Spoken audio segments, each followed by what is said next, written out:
Buenos días, soy Francisco Azpilicueta, soy investigador y profesor en la Universidad Nacional de La Plata y en el Consejo Nacional de Investigaciones Científicas y Técnicas de Argentina.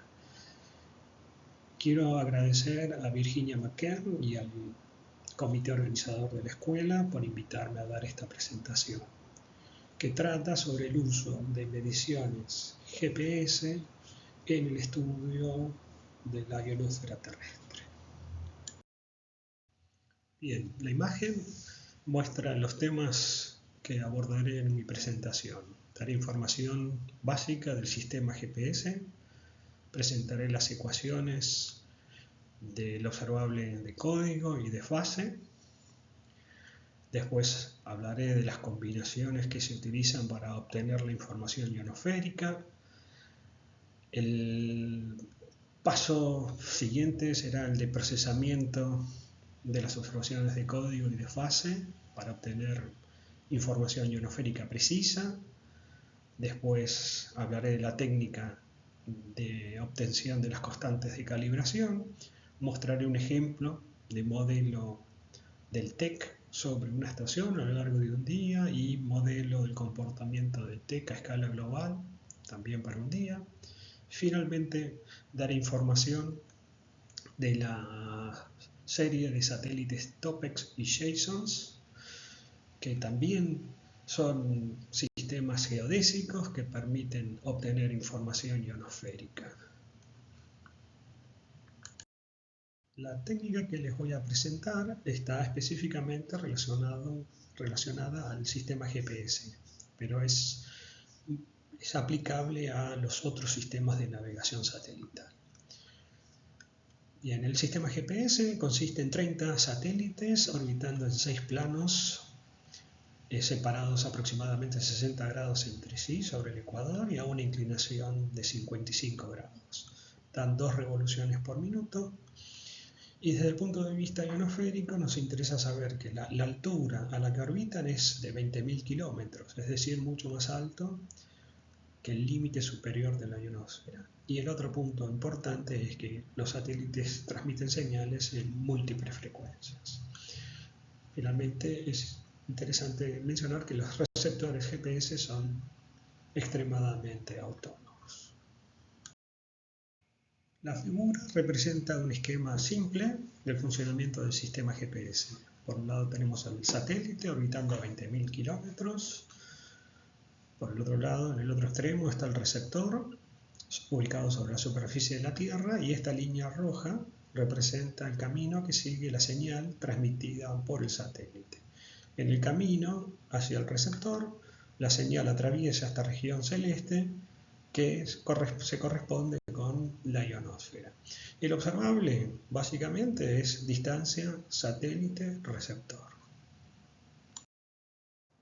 Siendo más específico y apoyándome en las presentaciones de mis buenos colegas Virginia y Galera Monico, puedo escribir la ecuación del observable de código de la siguiente manera.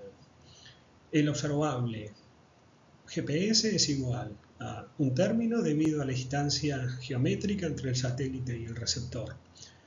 Un término que tiene que ver con los offsets de los relojes del receptor y del satélite respecto del tiempo GPS. Un término debido al retardo troposférico. Un término debido al retardo ionosférico. Este es el término que nos interesa a los ionosferistas. Más, después, un término que tiene que ver con retardos de hardware del receptor y del satélite, que después van a ser parte de la constante de calibración, más un término de ruido local asociado al multipass. Finalmente, el término epsilon, que es el ruido de medición clásico. El receptor GPS mide de forma simultánea código y fase. La ecuación de acá arriba representa a la medición de la portadora de fase, que es igual a un término debido a la distancia geométrica satélite-receptor, término asociado a los offset de los relojes respecto del tiempo GPS, un término debido al retardo troposférico, el término debido a la ionosfera, que es el que nos interesa. Aparece un término propio de la observación de fase, que tiene que ver con una ambigüedad, y después retardos de hardware del satélite y del receptor. Finalmente, un término debido al multipass del sitio y el epsilon asociado al error de medición clásico.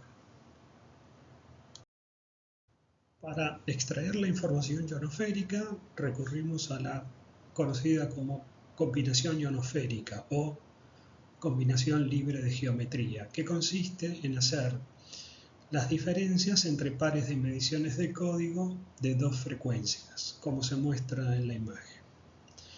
Esta observable se lo identifica como P4 y es igual a un término debido al retardo ionosférico sumado a un término asociado a las constantes de calibración. Estas constantes de calibración se las suele llamar differential code biases, asociados uno al satélite y el otro al receptor. Los gráficos de la izquierda muestran un ejemplo de cómo se ven las mediciones de P1 y P2 a lo largo de un día. Son mediciones obtenidas en una estación, Padua, en Italia. Cuando hacemos la combinación P4, el resultado aparece en el gráfico de la derecha, donde podemos identificar un patrón asociado a la ionosfera, donde muestra un pico cercano al mediodía local, y también aparece claro el error debido a la constante de calibración. Fíjense que hay un conjunto de valores negativos que no deberían aparecer. Eso es un indicador de que algo todavía hay que hacer sobre la observación. Aplicando la misma combinación libre de geometría a pares de observaciones de la portadora de fase a diferentes frecuencias, obtenemos el que se conoce como observable L4, que es igual a el término ionosférico más un término debido a las ambigüedades y un término debido a los retardos de hardware de fase de las observaciones de la portadora. Los gráficos de la izquierda muestran el comportamiento del observable L1 y L2 a lo largo del mismo día y sobre la misma estación de los gráficos anteriores. Y el gráfico grande de la derecha muestra el comportamiento del observable L4. Fíjense que en este gráfico no es simple identificar el patrón esperable de la ionosfera. Fíjense que toda la dispersión va cambiando a lo largo del día, y esto se debe principalmente al problema del término relacionado a las ambigüedades. A diferencia de las observaciones de código, este término no es constante a lo largo del día. Por eso que el gráfico muestra este comportamiento tan diferente. En este punto podemos resumir las principales características de los dos observables que generamos, el P4 y el L4. El P4 es ruidoso porque tiene que ver con mediciones de código, no tiene ambigüedad y tiene problemas de calibración, ¿no? Los DCB que mencioné anteriormente. Por otro lado, tenemos el observable L4, que es mucho más preciso que el observable P4, no tiene problema de calibración, pero sí tiene un problema asociado a las ambigüedades. La comunidad ha desarrollado varias técnicas que permiten aprovechar las ventajas de cada observable. Una de ellas es la técnica conocida como Carry-to-Code Leveling, que utiliza el observable de código para resolver el término de ambigüedad de la fase. La forma en que se realiza este procedimiento es calculando el promedio de la diferencia entre L4 y P4 a lo largo de un arco. Ese promedio es igual al término de ambigüedad más los dB del satélite y del receptor. Utilizando esta constante para corregir la observación L4, obtenemos la que se conoce como L4 tilde, es decir, nivelada, que es el L4 menos ese promedio. Y el resultado está dado por la expresión de abajo, que es igual entonces a la información ionosférica, que ahora ya le ponemos forma como Slantec, más el dB del receptor más el dB del satélite. Esta observación es precisa, no tiene ambigüedad y tiene el problema todavía de la constante de calibración. Algunas figuras para graficar el procedimiento que presenté anteriormente. El gráfico de arriba es el comportamiento de P4, el gráfico de abajo es el comportamiento de L4, son los mismos que vimos anteriormente.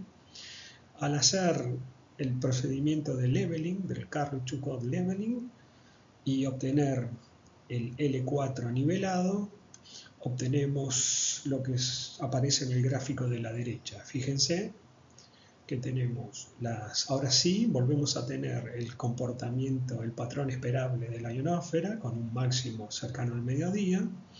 Estas observaciones, como son de fase, son mucho más precisas que las de código, pero todavía, como les decía, tenemos el problema de la constante de calibración, que en el gráfico se ve claro por este conjunto de valores negativos. En este punto, me gustaría definir qué tipo de información ionosférica provee GPS. Entonces, para eso uso el gráfico que vimos anteriormente, donde tenemos el satélite GPS, el receptor sobre la superficie, y esta línea roja representa el camino que recorre la señal desde el satélite hasta el receptor, atravesando en su paso las capas altas de la ionosfera. La información ionosférica dada por GPS está representada por esta ecuación. Es una constante multiplicado por la integral entre el satélite y el receptor de la densidad de electrones libres que la señal atraviesa en su recorrido. Y eso lo podemos escribir como una constante por el Slantec, TEC viene de Total Electron Content, dividido por la frecuencia de la señal transmitida. El último paso del proceso involucra la determinación de las constantes de calibración. En la literatura especializada existen diferentes alternativas para esto. Las que les presento yo tienen como principales elementos, primero, una función de mapeo geométrica. Esta función transforma la medición de TEC oblicuo, el STEC, en una medición de TEC vertical, BTEC. El segundo elemento es que propone una dependencia lineal del BTEC con las coordenadas latitud y longitud, representada por esta expresión. Fíjense, esto representa el BTEC sobre la estación más una constante por el desvío en longitud más una constante por el desvío en latitud. El ajuste se realiza utilizando paquetes de datos de 15 minutos y se determina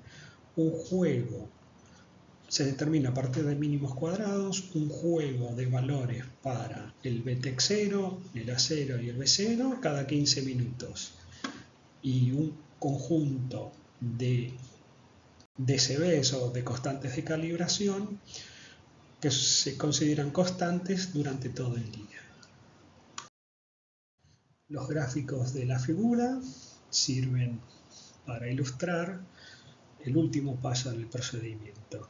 El gráfico de la izquierda es el mismo que vimos unas transparencias atrás, que representa el L4 nivelado, ¿no? Donde aparece claramente el problema de la calibración.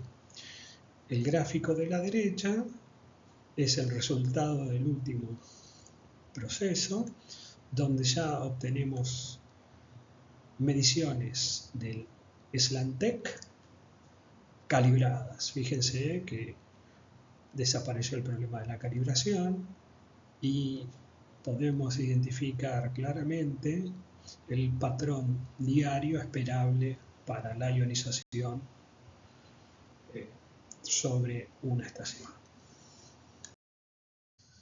El video que les voy a mostrar es el resultado del procesamiento de mediciones GPS utilizando la técnica que presenté anteriormente.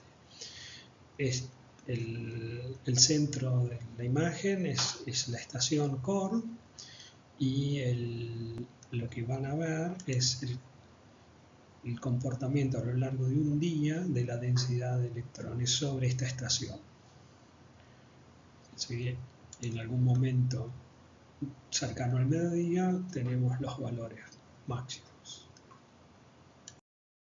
Utilizando el mismo procesamiento de mediciones GPS, pero un algoritmo más complejo que el modelo lineal, utilizando armónicos esféricos en este caso, podemos construir un modelo de comportamiento del TEC a escala global durante un día. El video que les presento fue desarrollado a partir del modelo ionosférico de La Plata y lo que van a ver es la forma en que los electrones libres se distribuyen a lo largo del día. Fíjense que tenemos que la región de máxima concentración va siguiendo principalmente a la posición del Sol y después aparecen estructuras que tienen que ver con la electrodinámica de los electrones y están directamente asociados al campo magnético terrestre.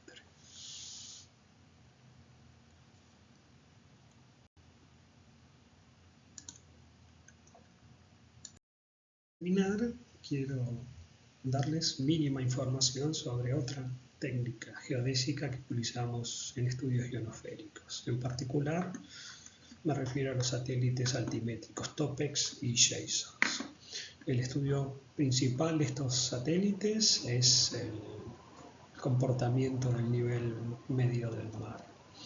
Son satélites equipados con radares altimétricos de doble frecuencia y orbitan a una altura de 1340 kilómetros. La información ionosférica que proveen es el Vertical TEC. Es la integral entre 0 y 1340 de la densidad electrónica. Algunos gráficos que representan el ground track del satélite y las mediciones de TEC a lo largo de un día. Una diferencia respecto del GPS es que los satélites dan mediciones muy precisas pero muy puntuales, de manera que si uno quiere hacer una reconstrucción de la distribución global de TEC, necesita combinar observaciones de por lo menos 90 días. En la figura les muestro algunos ejemplos de el uso de mediciones altimétricas para reconstruir la distribución global de TEC. En particular, estas corresponden para el año 2014 y el mes de diciembre a diferentes Universal Times. Como les decía, estos mapas están hechos usando 90 días de mediciones, es decir, que no muestran comportamientos instantáneos o no muestran la meteorología, pero sí son importantes e interesantes para estudiar efectos climatológicos. Y la ventaja respecto de GPS es que no involucran ninguna superficie de representación, no hay modelo matemático asociado. Bien, esta fue mi presentación. Quiero terminar agradeciendo nuevamente a Virginia y al comité organizador de la escuela por esta invitación. Gracias.